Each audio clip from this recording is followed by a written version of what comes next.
Studio रेशमा बाजार। पानी से प्यास ना बुझी तो मैं खाने की तरफ चल निकला। पानी से प्यास ना बुझी तो मैं खाने की तरफ चल निकला। सोचा शिकायत करूँ खुदा से, कम वक्त खुदा भी तेरा आशिक निकला।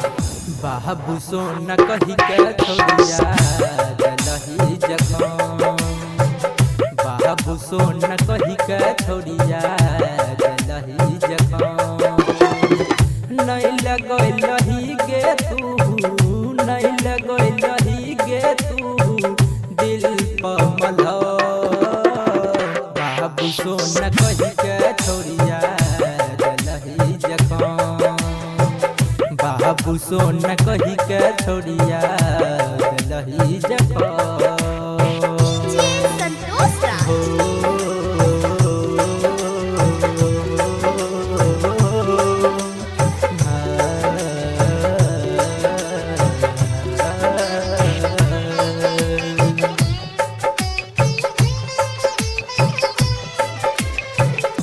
दूसरा के नाम के मेहंदी हाथ में लगैला, दूसरा के नाम के मेहंदी हाथ में लगैला। मांगिया में सिंदूरा भरलही हो हमरा भुलैला। कैलियो जे गलती कवन, कैलियो जे गलती कवन दलही जखम।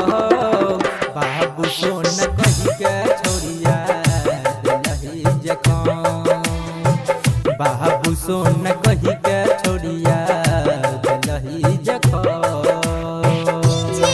आग सूर्य में होता है जलना जमी को पड़ता है, आग सूर्य में होता है जलना जमी को पड़ता है। मोहब्बत निगाहें करती है तरफना दिल को पड़ता है। क्या दर्द है तेरी आवाज में छोरे। हाथ बा पकड़ के छौरी फैलही कसम गे, हाथ बा पकड़ के छौरी फैलही कसम गे। तब किया हमरो जानू तोर लयर मान गे।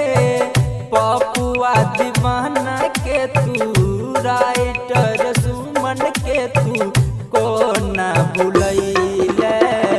बाबू सोना कही के छोड़िया जलही जखम, बाबू सोना कही के छोड़िया जलही जखम।